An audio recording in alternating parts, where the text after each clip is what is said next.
Good afternoon, everyone, and welcome back to Rome Live. It's starting to feel like a news broadcast. But anyway, we're now at something like 31 degrees this afternoon, but I'm delighted that you're joining us. Some of you are joining us live for the first time, and some of you have been very faithful in returning to us today. So I hope you've been enjoying the presentation so far. I'm going to welcome to this next presentation with Stuart Allardyce. And some of you will know from the webinar that Stuart presented his own topic on online sexual offending against children. I mentioned Stuart yesterday. So for those of you who weren't here yesterday or weren't able to join, Stuart is director of Stop It Now Scotland. He is also one of the directors of the Lucy Faithfull Foundation. He's a social worker with experience in child sexual abuse for more than 20 years. He's a research fellow at Strathclyde University in Scotland, and he's also the vice chair of NOTA. Stuart is and Stop It Now Scotland have always been a great support for me in my work in Scotland, and as I said yesterday, I'm very much hoping that will continue with my work for the Society of Users. I'm going to now share my screen so that Stuart's presentation can start in a moment. So if you can just bear with me while I just do the technicalities.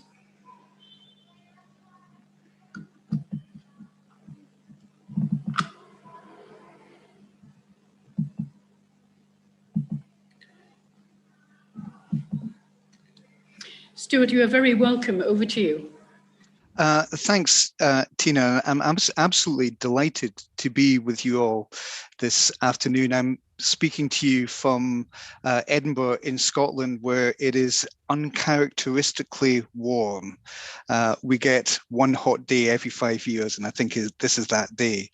So it's lovely to be back with you. And can I also, just before we start, thank Tina and her colleagues for inviting me to be in part of this conference over the last few weeks, because I think it's been, for me, a really kind of fascinating and really quite exciting process to kind of present to you about some of the things that we're increasingly learning around online child sexual exploitation, both in our work at the Lucy Faithfull Foundation, but more widely as well. But then to hear the kind of discussions that took place in the working groups about what the church can do to respond to this issue and to tackle it. I think it's been a really exciting process so far. I think the real test will be whether some of those conversations that we've had so far can be turned into some kind of meaningful action that genuinely safeguards children and genuinely contributes to the next child not being sexually abused. So it's lovely to kind of present to you again today. What I'm going to do this afternoon, I'm going to do two things. One of which is I'm going to do a quick recap of what I covered in my webinar on the 25th of May. I'm not going to go over the content of what I covered, but I'm going to go over the key messages that I was trying to get across in that particular presentation. And the other thing I'm going to do is then look at some of the things that were written up from the discussions that took place in the working groups that day, and then finish with a kind of few thoughts about kind of possible ways ahead and resources that might be useful in your endeavours in the future. So if we could go to the next slide, please, Tina. So there were a number of things that I tried to do in the webinar that I did, which I think is now up on YouTube. The first thing is that I wanted to get people to think about child sexual abuse and also online sexual exploitation of children as a preventable public health problem. It's not something that's inevitable. It's something that is preventable, and we can approach it as a public health issue. Maybe a couple of years ago, public health thinking was really just on the horizon of our experiences, but COVID and coronavirus has meant that we've all very quickly had to become experts on public health. And we know one of the kind of key principles of public health thinking is that prevention has different levels to it. That, for instance, with COVID, if you contract COVID, then you have to self-isolate, and for some individuals, there may be treatment in hospital that's necessary. That's what we would call tertiary prevention, because the incident has already happened. But actually, public health thinking is also about primary prevention. What are the universal messages that we need to get out to everyone? Indeed, what are the universal actions that we need to enforce across society? So clearly, things like vaccinations and social distancing would be kind of key factors in COVID, and also the secondary prevention. If there are particularly risky individuals or risky situations, how do we reduce risks and increase protective factors? So with COVID, that would look like shielding for the elderly, for instance. If we apply all of that to child sexual abuse, what that would mean is that we'd need to think about what the messages are that we need to get out across the whole universal population in relation to sexual abuse. Things like making sure that people know what sexual abuse is, what the signs and indicators are of it, and they know some of the practical things that they can do to prevent it happening in the first place. But also, we need to have secondary prevention as well. There are particular individuals and situations where there may be higher risks. So we need to think about how we reduce risks and increase protective factors in those situations. So I think it's important to have this idea of kind of public health thinking as a heuristic when we begin to think about prevention.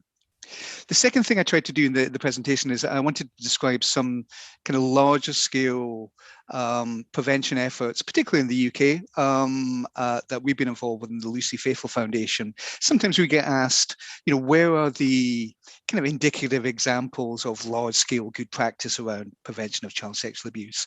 And there are a number of things that we can point to. So I talked last time about how we have a UK Stop It Now helpline, which had around 14,000 callers last year, about half of whom were people who are worried about their own sexual thoughts and feelings towards children. And I also talked about how we have a resource called Get Help, which is for people who are worried about their own sexual thoughts and feelings towards children online, particularly viewing sexual images. And we had around a large number of individuals who, between them, had more than 40,000 sessions online on that resource alone last year. These are quite large scale figures, and these things like the helpline and our Get Help resource have been independently evaluated. We know that they contribute to protection of children from harm. So you can see that actually, if you build some structures and resources around prevention, some people will use them. It's not to say it's the solution for everyone. You won't eradicate the issue of child sexual abuse simply by these kind of resources, but it will be effective with some individuals. So it's just to give you some examples of where prevention seems to be working at the moment.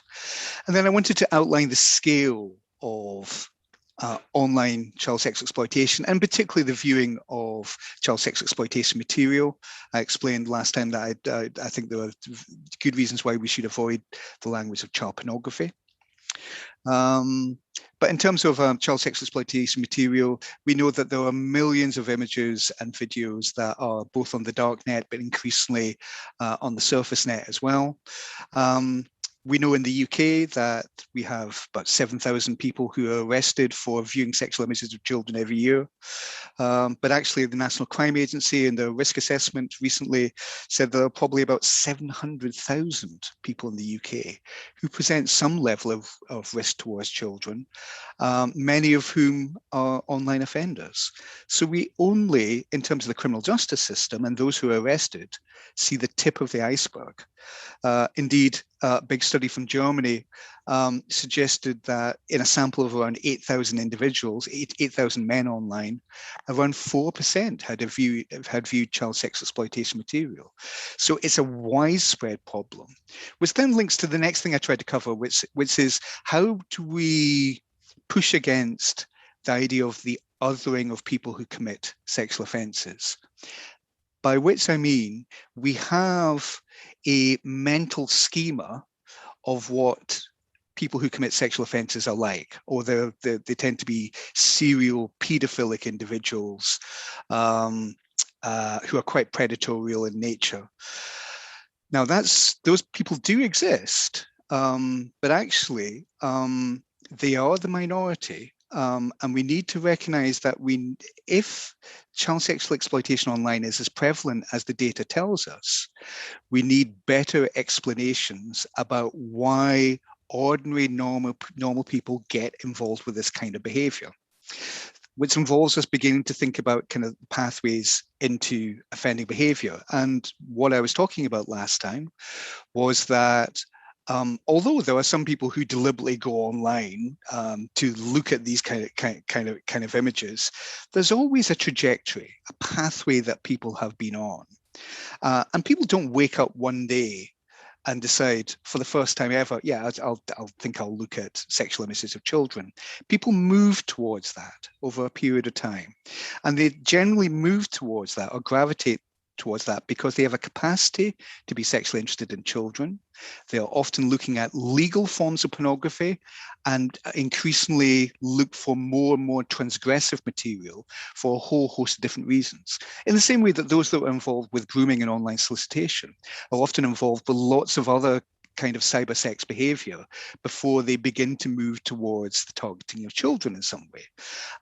So there's a pathway into these kind of behaviors. And because there's a pathway, there's lots of opportunities for us to disrupt individuals and lots of opportunities for us to provide early help. So that's what I mean by the kind of humanizing of getting people to understand why good people do bad things, that actually there's always a process, I think, in virtually all kinds of child sexual abuse, online or offline, where we see incremental boundary violation taking place. And people then justify that incremental boundary violation to themselves over a period of time. They psychologically adjust to it and then move further and further down the line. So we need to think about how we move upstream and help people at earlier stages, which then leads to that last question, which is the challenge I kind of presented to the group, which is that if this is how online sexual exploitation and online harm takes place, what is the role of the church in being part of the solution here? And to be frank, there have been lots of debates and discussions about sexual abuse within faith and belief communities for many years now. And it's right that those discussions take place and that's a safeguarding focus. But actually, we need to also recognize that faith and belief can be protective factors for individuals as well, which is why the church may actually have a critical role in being part of the solution here. Can we move to my next slide, please?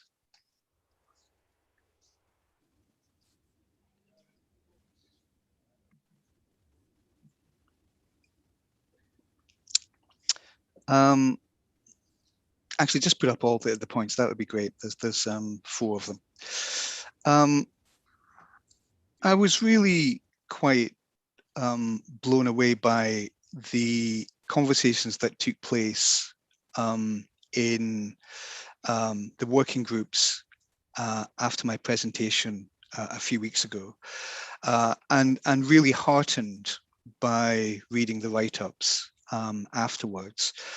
I saw what I thought was just a huge amount of humanity and compassion and thoughtfulness that was being brought by individuals to this issue, and a real commitment to actually doing something about this. And I think you can see this in some of the comments that are up there. I will read these out because I understand that this is being translated as well. But one of the comments was, we're aware that even though our communities are making efforts in this matter, it's totally insufficient compared to the magnitude of this terrible problem. And going back to what I was saying about the issues around sexual abuse within faith and belief communities, I mean, clearly, the church has been rocked by so many historical disclosures in relation to sexual abuse But I think it's probably worthwhile holding on to the fact that actually maybe one of the most significant contemporary and current issues, that is not a historical issue, but it's a current issue that we need to look at, is this issue of online sexual exploitation of children. Prevention in the church begins by educating and informing, in this case, clergy and who aspire to the priesthood. This was a real kind of key theme that came out from all of the working groups, and I'll say a little bit more about this, but clearly there was a general consensus that clergy are definitely part of the solution here. And one of the groups said they ended their meeting with the decision to have another Zoom meeting where we can share ideas, experiences, case studies, and develop an action plan for collaboration. I was just really excited that people were coming away from the discussion saying, actually, we need to do something about this. So let's meet again to kind of discuss this further. And then finally, somebody in one of the working groups said the church has done great work with victim assistance. There needs to be work done with those who have offended or who are dealing with the urges to offend. I couldn't agree more. It's absolutely essential that we get things right for survivors of sexual abuse, of course, but we do need to go upstream. We do need to think about why does abuse happen in the first place, and what are the things that we can do that would adapt some of the contextual drivers that would perhaps reduce the risk of abuse happening in the first place. So next slide, please. I asked two questions of you in the working groups, and the first one was, why do you think people commit sexual offences against children online? In some ways, that was a leading question, insofar as I'd already given you some answers to that question in the presentation in terms of what we see in our work in the Lucy Faithfull Foundation.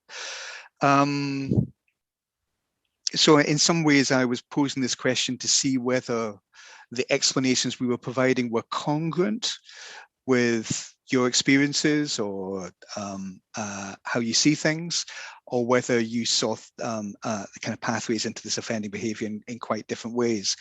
It was useful to hear back that kind of most groups seem to be in agreement that it's not just about bad people doing bad things, that actually it's a combination of a number of things that come together, including a number of the qualities of the internet, you know, the fact that people can be relatively anonymous online, that they can access illegal material in terms of its availability in ways that wasn't possible before the internet, that people can progress in relation to behavior, and indeed stuff around pornography addiction was talked about in some of the working groups. So recognizing that it's about qualities of the internet, the psychological adjustments that people make in online spaces, and then how that interacts with, for want of a better term, human frailties.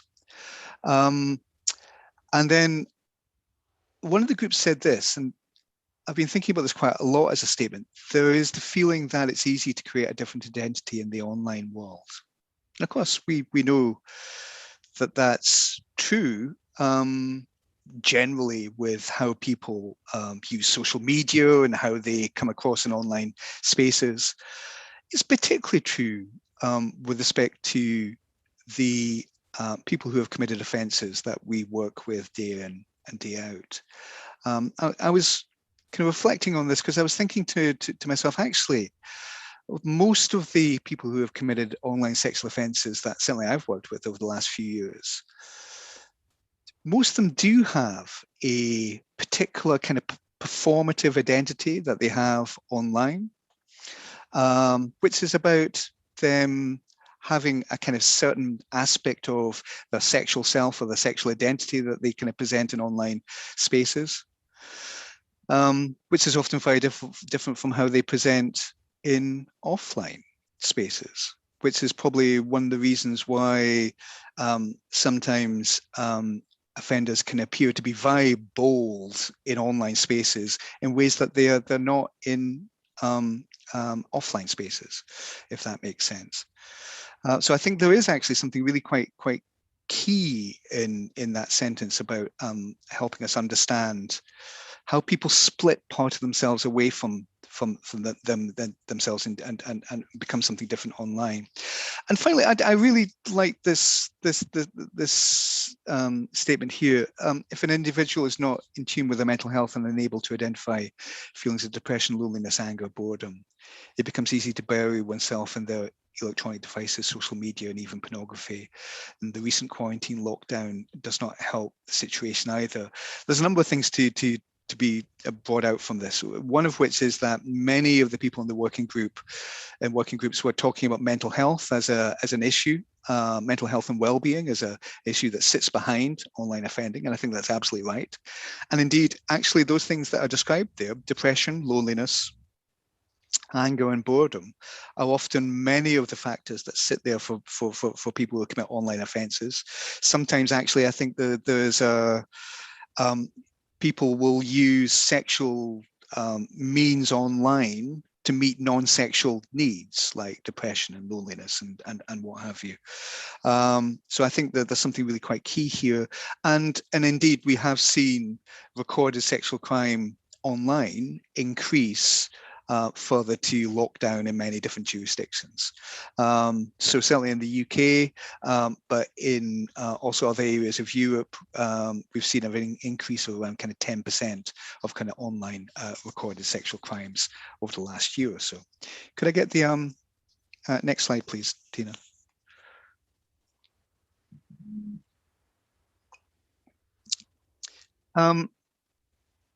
One of the themes that came out from the working groups was the implications of this issue for the clergy. You can see here this first statement here: in the age of the internet, information and material is accessible and effortless. Therefore, an immediacy to access information as well. Additionally, there's a lack of accountability, especially for clergy who are living solo in a rectory or home. Those who use pornography in large quantities are desensitized to the images and often view the person on the screen as an object rather than another human being. That's absolutely right, I think. There's a process of depersonalization that also occurs when one is desensitized. So I think there was quite rightly a kind of concern about, okay, so members of the clergy who are perhaps at risk of this behavior or already involved with this kind of online behavior, how do we get the right kinds of help to those individuals? And picking up on this theme around kind of isolation on one side and community, being anchored within a community on the other. Living in a community is a protective factor, somebody said. This is readily available for those in religious orders, but not for diocesan clergy. And then somebody said most priests in many cases watch adult pornography and then realize this does not meet their needs. They don't get satisfaction and look for material involving people of younger ages. We should be honest about the issues concerning pornography. And then somebody said, I'm involved in training theology students about to be ordained. They pay attention to the issue of prevention of sexual harm, but it's coming a bit late in their life. Let's move on to the next slide, because I think what the working groups also did was they started to think about what might be some of the solutions or the things that kind of solve this problem for clergy. One of the questions that was asked when I presented last time was, is there any research with respect to members of the clergy accessing child sexual exploitation material?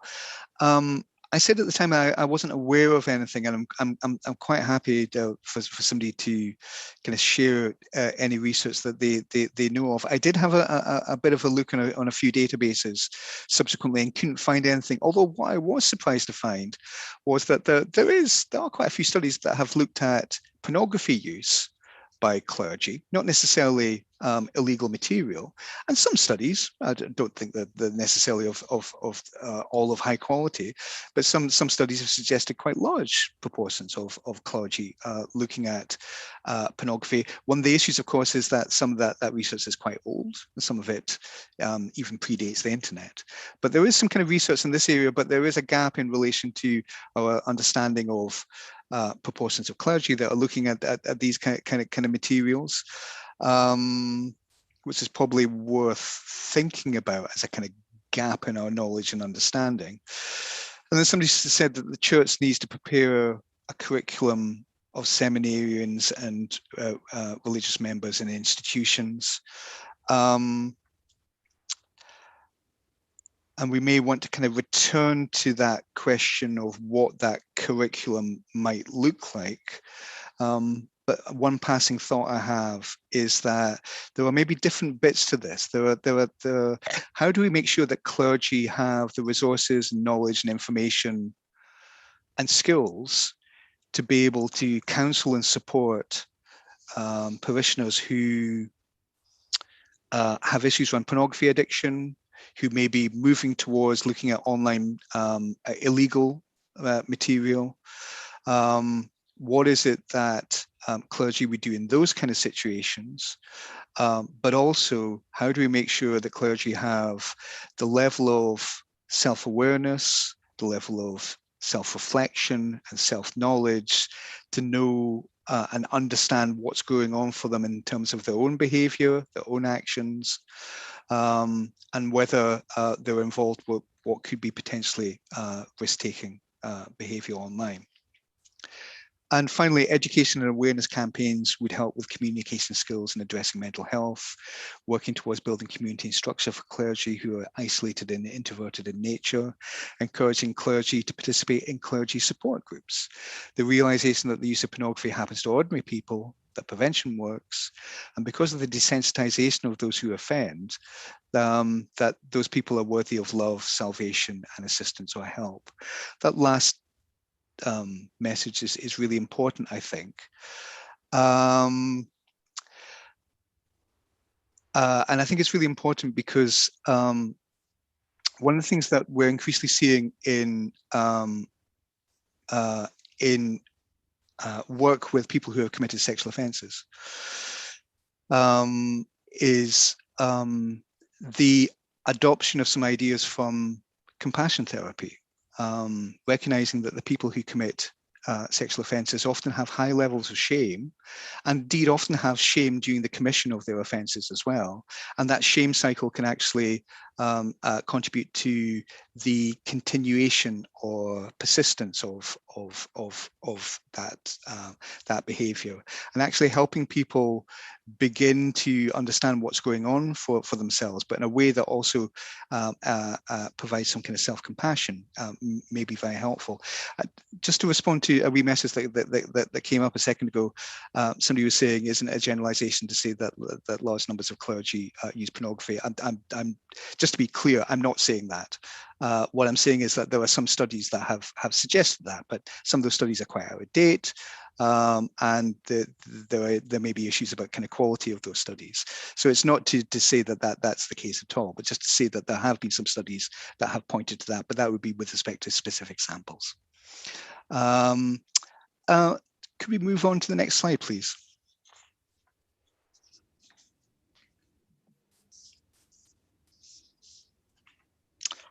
I've got 3 more slides just before I finish off. So I suppose one of the other things that was coming from the working groups, because one of the questions I put to you guys was, okay, what can the church do here now to help be part of the solution? I think many of the discussions were about actually, what can be done at a diocese level? And indeed, I think it's really interesting that we have this statement here, encourage people to address this at a parish level and not wait for church hierarchy to decide it needs attention and to develop programs.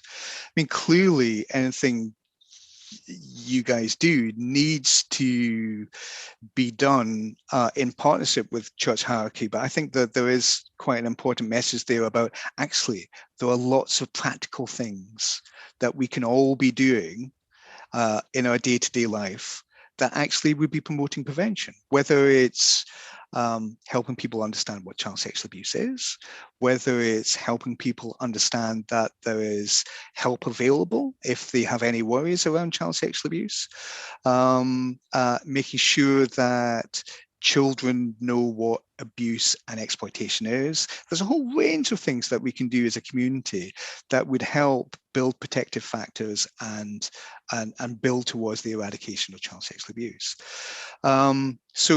Bring resources and education to the families where much abuse occurs.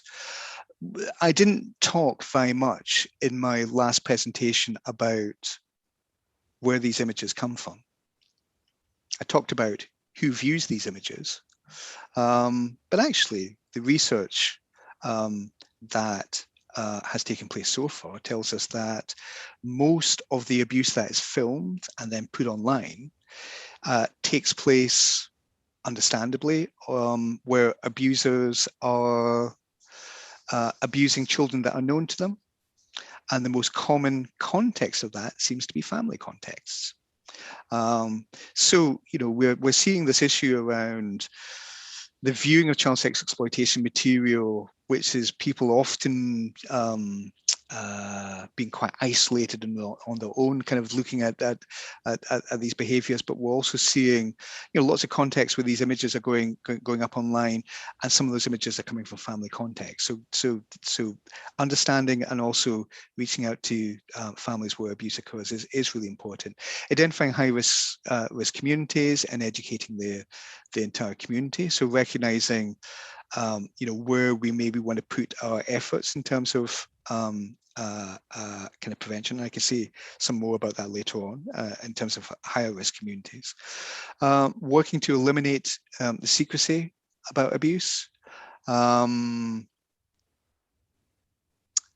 So important that anything that you do in this space which provides support to people who may present risk to children themselves is done in a way that has an element that balances confidentiality, but also transparency and the protection of children. If you're building, supports, if you're building a helpline or something of that nature, if people report a crime to you and there's an identifiable child in all of that, then ethically, I think my view would be you need to pass on the information about that. So eliminating the secrecy about abuse, and it is a tightrope that we walk in our area of work, making sure we provide kind of confidential advice, but recognize that actually sometimes there's information that comes in that requires us to move beyond the parameters of confidentiality. Creating safe ways for children and adults to talk about abuse and make reports about abuse, which connects to the same thing. Increasing awareness about the prevalence of abuse. And then our church can start an organization where we can offer help to the people, not just clerics. A place where they can talk to someone in confidence, and we could establish a helpline and publicize this. I would be absolutely in support of those ideas, but also I think it needs to be recognized that there are helplines, there are organizations working in the space. And if you guys wanted to begin to develop something, you're not reinventing the wheel. That actually there are colleagues that can hold your hand and share their experience and the knowledge and what has gone right and what has not gone right in the development of these kind of helplines. The next slide, please. This is really the last bit before I just kind of talk about a couple of ideas or resources.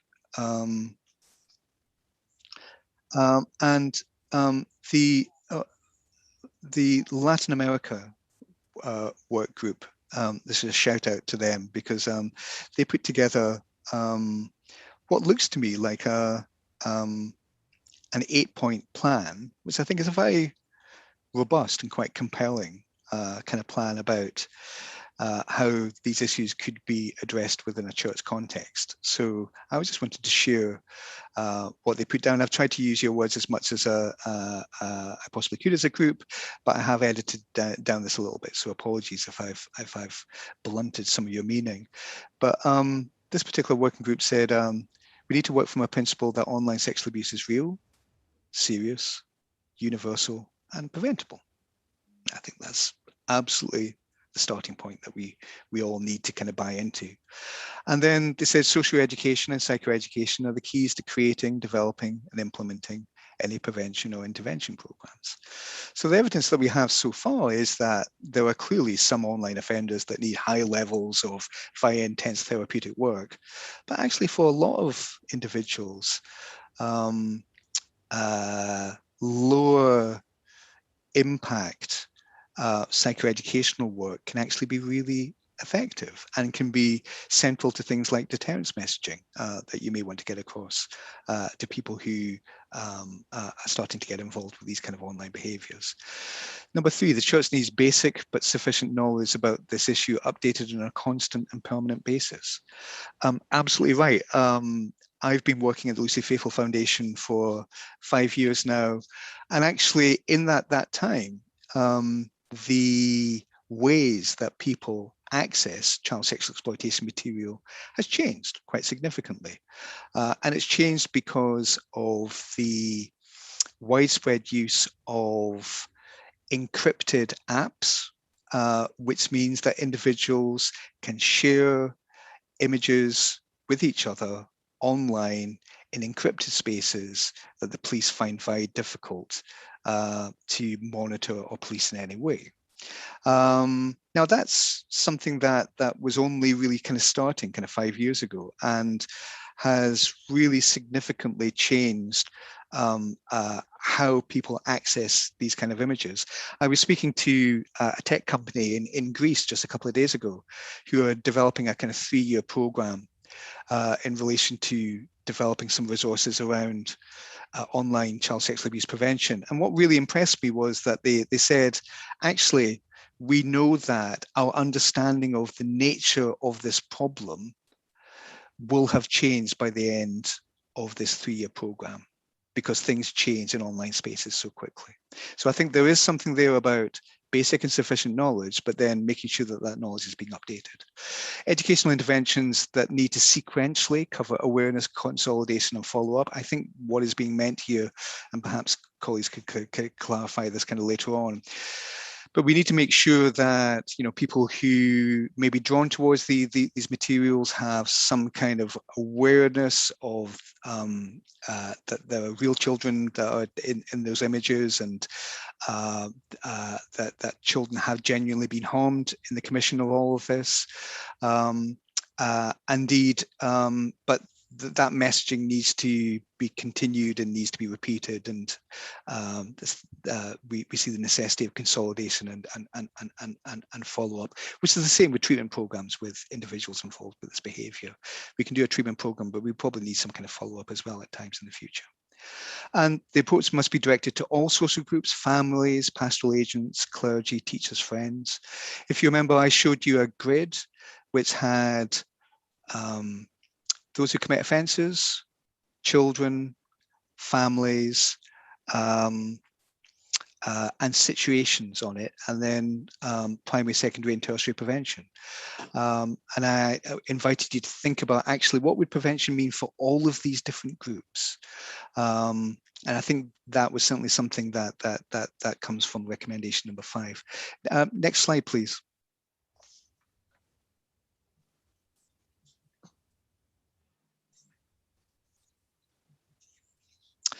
In order to systemize the actions, every parish should create its own specialized group, like other pastoral groups, in a formation of safe environments. I'll come back to this in a second, but I think there is something about kind of community groups understanding the nature of their local place-based problem and trying to find local solutions to that problem. And then number 7, essential part of the work will be to document codes of conduct, guidelines, response protocols, all of them according to the particularities and resources of each country. That's right.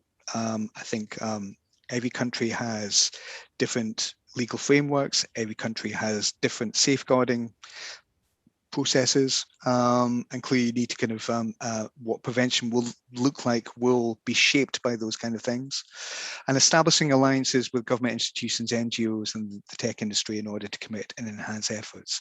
Going back to that grid that I kind of shared with you, that actually there may be something about There are things that you can do locally with families and with children that can help prevention, but actually, can you as a local community begin to influence your government institutions and tech companies about what needs to happen so children are better protected with respect to this kind of harm?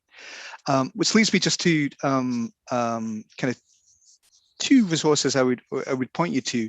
I don't have a slide on this, but if you wanted to Google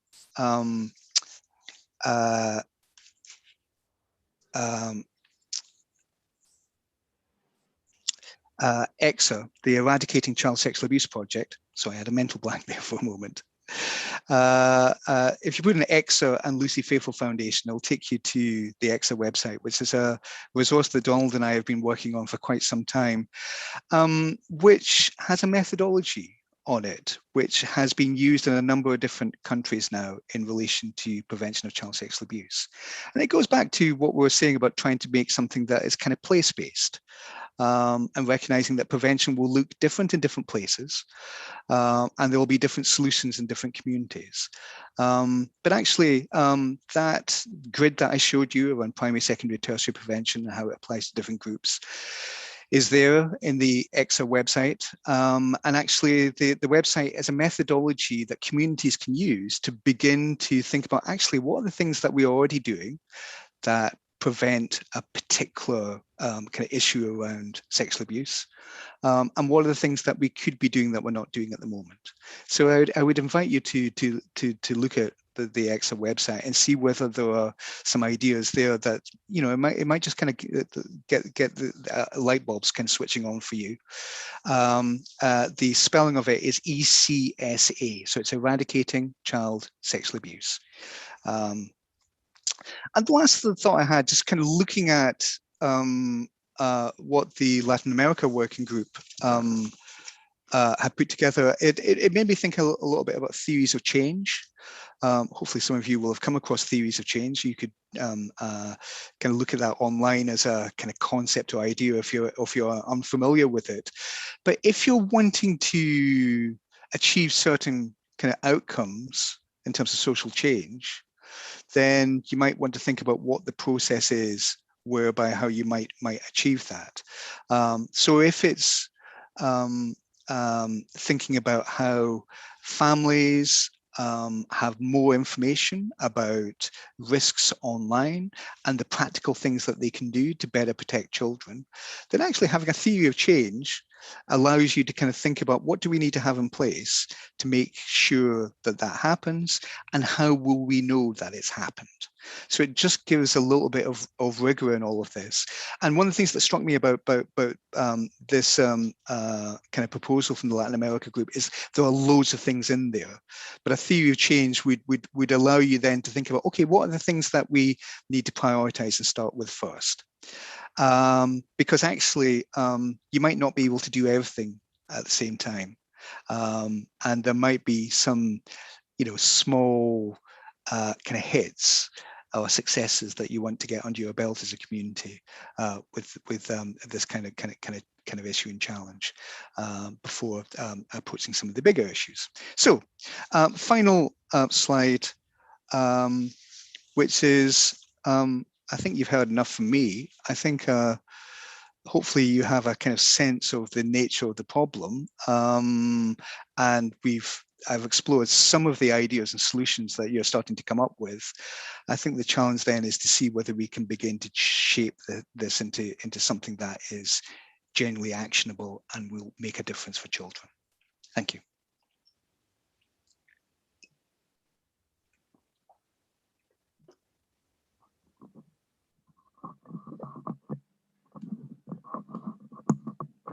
Thank you very much, Stuart. That was really, really helpful for you to give such positive feedback. I would like to also pick up on endorsing the generous response of our colleagues in South America, because they have been particularly good at faithfully following the webinars and engaging in the discussions and so on, which has been really helpful. I also wanted to thank in particular Father Daniel Portillo, who is normally in Mexico City. He's been in Rome in these days, and I'm looking forward to seeing him over the weekend. Daniel is a diocesan priest with a huge commitment to safeguarding and churning out remarkable courses at the Pontifical University of Mexico City. But he's going to be with us in Rome for a while. So yes, real commitment and lots of very useful ideas coming out of our working groups. We have a little time now for questions. If anyone wants to, we do have a couple of questions that have come in. So I'll just start one off, and then if anyone wants to put them in the chat, my colleagues will monitor that for me. So Stuart, your first question, and I know you'll be very able to answer this because it's I know it's something that comes across your desk very often. What advice would you give to someone who finds sexual images of children on her husband's computer? I think that's a really key question, actually. So thank you for colleagues who have asked that. And one of the things that we have been arguing at the Lucy Faithful Foundation for quite some time is that the easy answer, the easy safeguarding child protection answer to that question is that individuals should contact the police. And indeed, if you're at any forum where you're with law enforcement colleagues, that of course will be the kind of key message that is conveyed. I would endorse that message, but also recognize that many will, for quite understandable reasons, not feel that they want to do that. And that's the important starting point, that actually we need to recognize that people have some choices in all of this. And one of the choices is going to statutory services in all of this, going to law enforcement or social work and what have you. But actually there are practical things that people can do in that situation. And those practical things can be speaking to the individual about what they're doing, trying to understand why they've been doing this, making sure that they know that there are supports out there. If that person's in the UK, that there is a thing like this, the Stop It Now helpline where people can get confidential advice. There are resources online that people can use. There are even things like software that can be bought in privately by individuals, so that the family can have restrictions on what is accessed online. So there are practical things that can be done if the individual who has been found by their partner recognizes that this is a problem and they need to do something about it. But it's that thing about the first part is seeing whether the individual does recognize it's a problem and finding what their motivation is there to do something about that, then signposting them in the right directions. But we also need to always say that, but one of the things you can do is go to the police.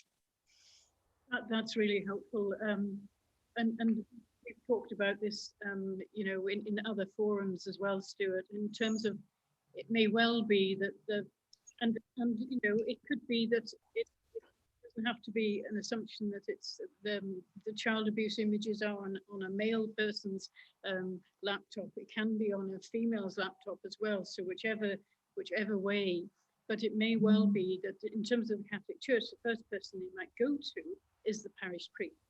Yes. Understandably in their distress.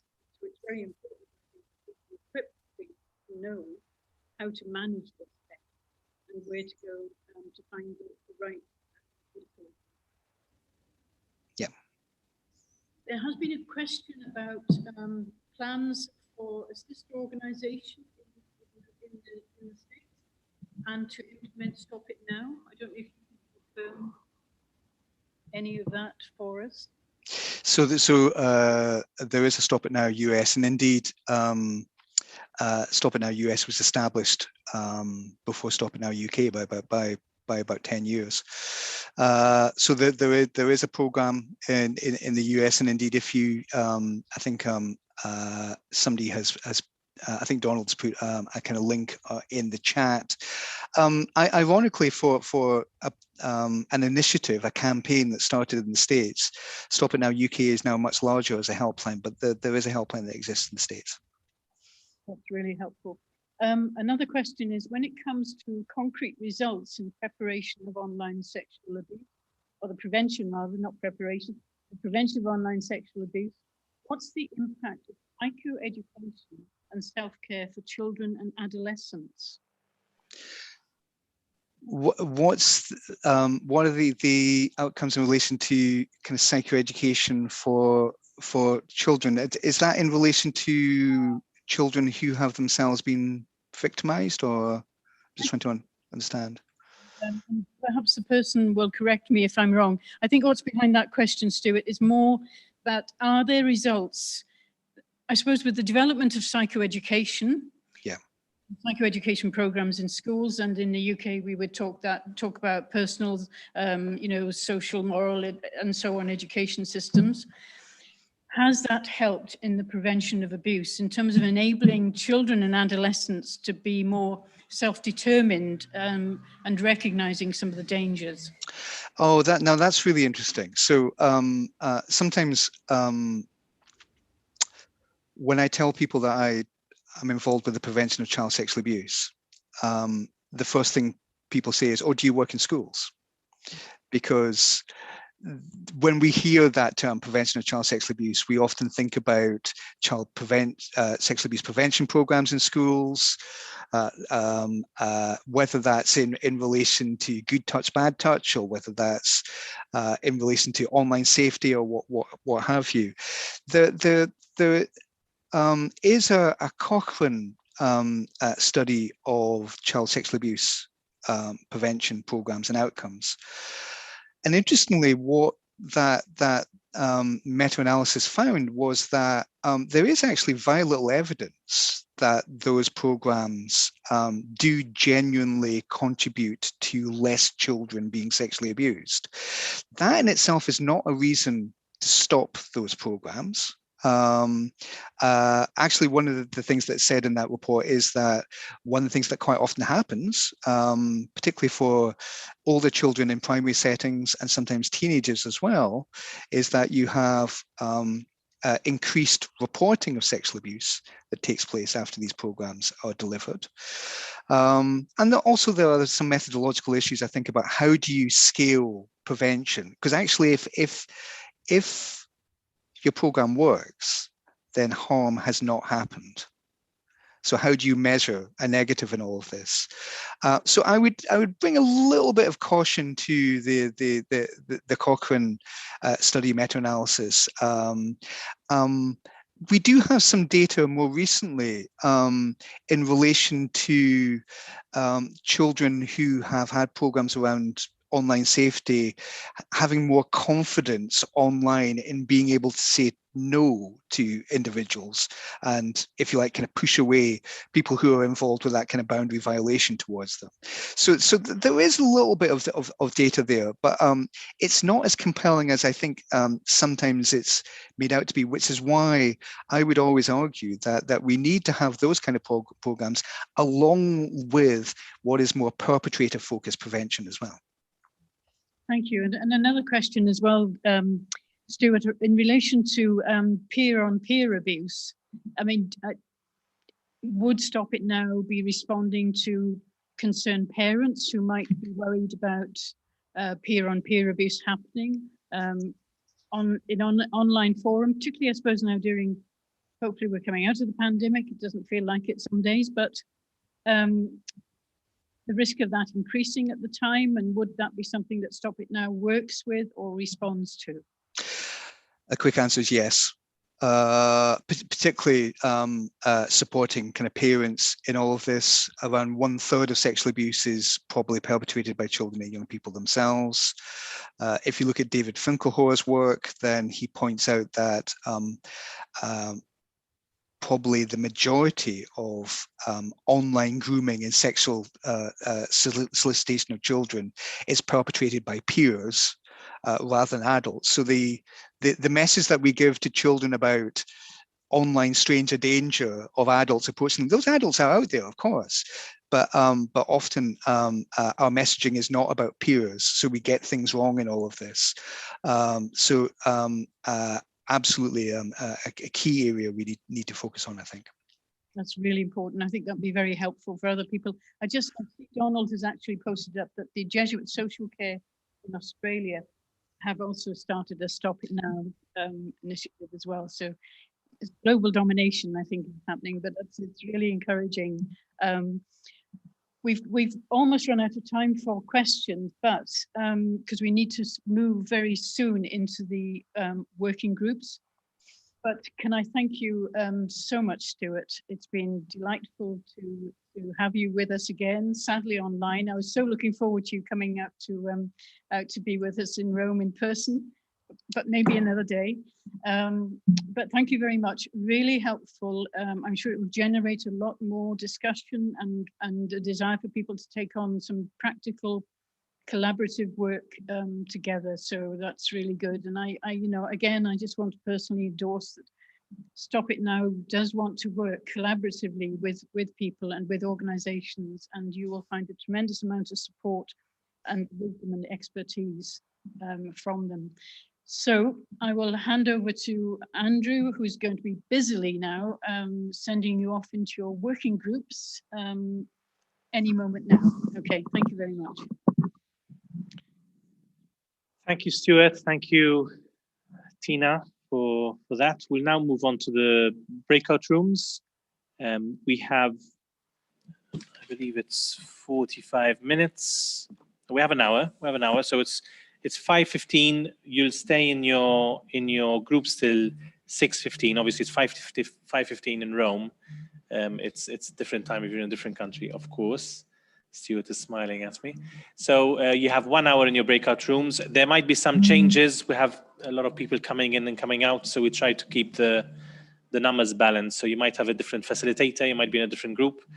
If for any reason you're a Spanish-speaking person and you're in the wrong group, please shout out. Let us know. So we'll move you to a different group. We will also be moving around the groups to make sure everyone's in the right group, and Stuart as well as Tina will also be moving around the groups, and Donald as well, I believe, as well. Yeah. So just don't get too much of a fright when you see them pop in. Okay.